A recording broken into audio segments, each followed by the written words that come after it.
হয়নি, যাদের কারণে সংস্কার হয়নি, কারা এই সংস্কারে বাধা দিয়েছেন, তাদেরকে নাম কেন প্রকাশ করলেন না এবং তারা কেন পদত্যাগ করেনি? বাংলাদেশের যারা রয়েছেন, বাংলাদেশের পলিটিক্স যারা করেন, বাংলাদেশকে যারা ধারণ করেন, তাদেরকে নিয়ে তিনি এই সংস্কার কমিশন গঠন না করে ভাড়াটিয়া লোক এনে, বিদেশ থেকে লোক এনে বসিয়ে বসিয়ে এসি রুমের মধ্যে বসে সংস্কার এবং গাল গপ্প করছেন। এই জন্য আপনাকে বসানো হয়নি। উপদেষ্টা পরিষদ এবং অন্তর্বর্তীকালীন সরকার নিশ্চুপ রয়েছেন। তারা বিদেশ থেকে লোক এনে, ভাড়া করে লোক এনে বাংলাদেশের মানুষের ইমোশন নিয়ে খেলা করছেন।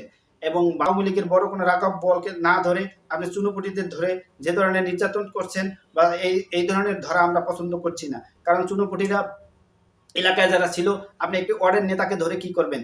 সে কোনো অপকর্মের সাথে জড়িত ছিল জুলাই আন্দোলনের সময়? ওয়ার্ডের কোনো নেতা হয়তো বা তারা ঢাকায় ছিল, কেউ অংশগ্রহণ করেছেন, কিন্তু যারা গ্রামে ছিল তারা কোনো অংশগ্রহণ করেছেন? তারা তো গ্রামে ছিল, তাদের কোনো অপরাধ নাই। কিন্তু যারা এর বড় বড় অপরাধী ছিল, যারা হুকুম দিয়েছেন, তাদের কাউকে গ্রেপ্তার করতে পারেনি। সেনাবাহিনী তাদেরকে সুন্দর মতো ইন্ডিয়া পাচার করে দিয়েছে। বাংলাদেশের আইন শৃঙ্খলা রক্ষাকারী বাহিনীর যে অপতৎপরতা আমরা দেখতে পাচ্ছি, তারা যে ফ্যাসিস্টের দোসর হয়ে বিগত দিনে কাজ করেছেন, সেটির কিন্তু প্রতিফলন আমরা এখন দেখতে পাচ্ছি। তাদের আস্ফালন বেড়ে যাচ্ছে এবং বারবার স্বরাষ্ট্র উপদেষ্টা এবং উপদেষ্টা পরিষদকে বলা হয়েছিল যে আপনারা পুলিশ সংস্কার বা একটা সংস্কার কমিশন করুন। বাংলাদেশের যে সব জায়গায় সংস্কার করা প্রয়োজন, আইন শৃঙ্খলা রক্ষাকারী বাহিনী থেকে সব জায়গায় আপনারা সংস্কারে হাত দিন। সেটি তারা করেননি। তারা নির্বাচনের রোডম্যাপ ঘোষণা করে সংস্কারের আগে বারবার বলা হচ্ছে নির্বাচন হবে না। তারা নির্বাচনের প্রস্তুতি নিয়েছে, কিন্তু সংস্কার। তাদের নামগুলো প্রকাশ করুন, কারা এর ভিতরে জড়িত এবং কারা এর বড় বাধাগ্রস্ত করছে সংস্কারের জন্য। এই সংস্কারের কারণেই কিন্তু ছাত্ররা জীবন দিয়েছিলেন যে বাংলাদেশে একটি নূতন সংস্কার হবে। সেখানে ৫৪ বছরের ইতিহাসে যেসব নির্বাচন, কলঙ্কিত নির্বাচন এবং সংবিধান রয়েছে, সেগুলোর পরিমার্জন করে বাংলাদেশের নূতন বিনির্মাণের যে ধরনের সংস্কার করা প্রয়োজন ছিল, সেটা করার জন্য বারবার আহ্বান করা হলেও কিন্তু আপনি যে ধরনের কর্মকাণ্ড করছেন, আপনার প্রত্যেকটা কর্মকাণ্ড সন্দেহজনক।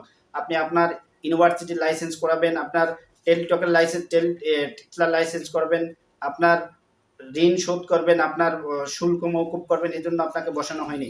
আপনাকে বসানো হয়েছিল নূতন একটি বাংলাদেশ উপহার দেওয়ার জন্য এবং নূতন বাংলাদেশে সকল মানুষের মৌলিক যে অধিকার, সেটি অক্ষুণ্ণ থাকে, সেই কারণে আপনাকে বসানো হয়েছিলেন।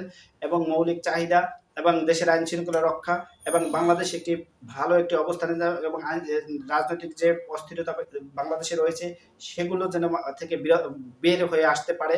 এবং বিগত দিনের যে নির্বাচনের সহিংসতা, নির্বাচনে পেশি শক্তির ব্যবহার, নির্বাচন বানচাল, নির্বাচনকে প্রভাবিত করা, ফলাফল চেঞ্জ করা, এই যে কর্মকাণ্ডগুলো হয়েছে, সেটা কিভাবে পরিবর্তন করা যায়, এই ধরনের ঘটনা যাতে না হয়, বাংলাদেশে সবাই যেন নির্বিঘ্নে ভোট দেওয়ার পরিবেশ থাকে, সেই কারণে কি আপনাকে কাজ করার জন্য বলা হলো।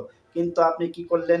আপনি এসে আপনার কাজগুলোই করে গেলেন এবং জুলাই বিপ্লব বা জুলাইতে যারা আহত নিহত হয়েছেন তাদের পক্ষেও কোনো কাজ করেননি। এবং লাস্ট কি করলেন? আপনি নুরুর উপর যে ন্যাক্কারজনক হামলা চালিয়েছেন, সেটার অনুমোদন বা সেটার অনুমতি কে দিয়েছেন? কার নির্দেশে দিয়েছেন? যদি স্বরাষ্ট্র উপদেষ্টা অনুমতি না দেয়, তাহলে কে দিয়েছেন? এই এত বড় স্পর্ধা কে দেখিয়েছেন, সেটি আপনাকে খোলাসা করতে হবে। আপনি রাজনৈতিক সংকটে পড়লে রাজনৈতিক দলগুলোকে নিয়ে গালগপ্প গুজব করবেন, আর নির্বাচন আর এই ধরনের কথাবার্তা বলবেন, কিন্তু সংস্কারের কোনো কথা বলবেন না। কোনো রকম সংস্কার এখন পর্যন্ত আমরা দেখতে পাচ্ছি না।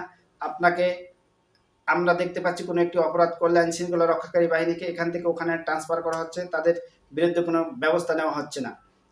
এই সিলেটের যে পাথরের যে কর্মকাণ্ডটি হয়েছে, সেখানে পুরো প্রশাসন, সব আমলাতন্ত্র, সব আমলারা জড়িত। আপনি কি ব্যবস্থা নিয়েছেন? তাদেরকে এখান থেকে আরেক জায়গায় ট্রান্সফার করেছেন। ট্রান্সফার কোনো কি শাস্তি? তাদের বিরুদ্ধে তদন্ত কমিটি গঠন করে, তাদের তদন্ত কমিটি যে হয়েছে সেটি কিন্তু সত্য, তাদের বিরুদ্ধে এখন পর্যন্ত আমরা কোনো ব্যবস্থা দেখতে পাচ্ছি না। তাহলে আপনাকে কেন বসানো হয়েছিল? আমরা চেয়েছিলাম যে দুর্নীতির বিরুদ্ধে অন্তত জিরো যে টলারেন্স, সেটি দেখাবেন এবং দুর্নীতি দমন কমিশন ভালোভাবে তাদের নিরপেক্ষ তদন্তের মাধ্যমে বাংলাদেশ থেকে কি পরিমাণ টাকা পাচার হয়েছে এবং ঋণ নিয়ে কারা এই বাংলাদেশ ব্যাংক বা বাংলাদেশের ব্যাংকগুলোকে ধ্বংস করে দিয়েছেন, তাদের বিরুদ্ধে ভালোভাবে স্টেপ নেওয়া। আমরা সেটাও কোনো দৃশ্যমান কিছু দেখতে পাচ্ছি না, বিচারের কোনো দৃশ্যমান কিছু দেখতে পাচ্ছি না। আপনি নির্বাচনের দিকে হাঁটলেন। আপনাকে আনা হয়েছিল যেগুলোর জন্য আপনি কোনো একটি কাজ সঠিকভাবে করেননি, কিন্তু আপনার যে উদ্দেশ্য ছিল সেটি আপনি ঠিকভাবে করেছেন। আপনার কাজগুলো আপনি ঠিকভাবে করেছেন এবং আপনার আত্মীয় স্বজন এবং আপনার আশেপাশের লোক এনে আপনি বিভিন্ন জায়গায় বসিয়েছেন কি উদ্দেশ্যে? এদেশে কি মানুষের সংকট ছিল? এদেশের কি মানুষ ছিল না? এদেশে কি জ্ঞানী মানুষ ছিল না? এদেশে এক্সপিরিয়েন্স যারা মানুষ কি ছিল না, যারা রাষ্ট্র চালাতে পারতো, যারা ওই জায়গায় বসলে রাষ্ট্র ভালোভাবে চলতো? আপনি স্বাস্থ্য মন্ত্রণালয়ের লোক এনে বসাচ্ছেন, আপনি পরিবেশ মন্ত্রণালয়ের লোক এনে বসাচ্ছেন, সব জায়গায় আপনার লোক এনে বসাচ্ছেন, আপনাকে এই জন্য আনা হয়নি। এবং যারা এখানে বসেছেন তাদের বিরুদ্ধে, তাদের ভেতর থেকে কেউ শহীদ হয়েছেন? এমন এই উপদেষ্টা পরিষদে যারা রয়েছেন তাদের ভেতরে বা তাদের আত্মীয় স্বজনের মধ্যেও কেউ শহীদ হয়েছেন এই আন্দোলনে? তাহলে তাদেরকে কেন আপনি আপনার আশেপাশে বসালেন?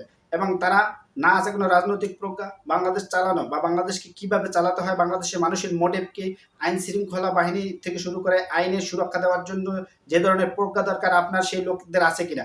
আপনার নিজেরও নাই, আপনার যে উপদেষ্টা পরিষদ আছে এই ভুয়া উপদেষ্টা পরিষদ তাদেরও নাই। এবং যাদেরকে আপনি বসিয়েছেন এই যাদের জীবন যারা নিজেরাই চলতে পারে না, এই ধরনের উপদেষ্টা পরিষদ গঠন করে জাতির সাথে যে তামাশা করছেন তার জন্য একদিন আপনাকেও কাঠগড়ায় দাঁড়াতে হবে। আপনাকে জাতীয় পার্টির বিরুদ্ধে বা জাতীয় পার্টির বিরুদ্ধে বারবার ব্যবস্থা নেওয়ার জন্য বলা হচ্ছে, আপনি কোনো কিছুই নিচ্ছেন না। আপনি ১৪ দলের বিরুদ্ধে নিলেন, জাতীয় পার্টি কি তার বাইরে ছিল? জাতীয় পার্টি তো তাদের গৃহপালিত বিরোধী দল ছিল, তাদের বিরুদ্ধে কোনো ব্যবস্থা নেননি। আওয়ামী লীগের বিরুদ্ধে ব্যবস্থা নিয়েছেন। তো এই ধরনের সবকিছু এবং কারা কিভাবে গিয়েছে ৫ই আগস্টের পরে এবং আপনাদের ৮ই আগস্ট সরকার গঠন করার পরেও তো অনেকে গিয়েছে। তারা কিভাবে গেলে আপনারা কোনো একটি ইনফরমেশন এখন পর্যন্ত, এবং এর জন্য কাউকে বরখাস্ত করা হয়নি, এর জন্য কাউকে জবাবদিহির আওতায় আইনের আওতায় আনা হয়নি। এই যে কাজগুলো আপনি করছেন, ফখরুদ্দিন মহিউদ্দিন দেশ চালিয়েছিলেন, তাদের ১ মাসে ২ মাসের যে পরিবর্তন আমরা দেখেছি, আপনার ২ বছরে সেই পরিবর্তন হচ্ছে না। আপনাকে দিয়ে যে রাষ্ট্র চলবে না সেটা আমরা বুঝতে পেরেছি। দয়া করে আপনি এই রাষ্ট্রের, যদি আপনি না পারেন, যে পারবে তাকে বসিয়ে দিন। এবং আপনি আপনার যে অথর্ব উপদেষ্টা পরিষদ রয়েছে প্রত্যেকটা অপদার্থ, এই অপদার্থ দিয়ে এই দেশ চলে না। এই অপদার্থটা আছে নিজের পকেট কিভাবে ভারী করবে সেই ধান্দায়। তারা যে দেশের পরিস্থিতি, দেশ কিভাবে উন্নত হবে, দেশের মানুষের পক্ষে কিভাবে কাজ করা যায়, কিভাবে আইন শৃঙ্খলার উন্নতি করা যায়, এই ধরনের কোনো আপনাকে এখন পর্যন্ত আমার মনে হয় না কোনো পরামর্শ দিয়েছে। আপনি তাদের সাথে বসে কিভাবে দেশ চলছে প্রত্যেক মাসে বা প্রত্যেক মাসেই কিন্তু আপনাদের একটা অন্তত মিটিং করা উচিত ছিল, যে দেশের পরিস্থিতি কিভাবে উন্নত করা যায় বা কি ধরনের পরিবর্তন, কি ধরনের সংস্কার করলে দেশের পরিবর্তন হবে, সেটি না করে আপনারা যে কাজগুলো করেছেন তার জন্য জাতির কাছে একদিন জাতির কাঠগড়ায় আপনাদেরকে দাঁড়াতে হবে।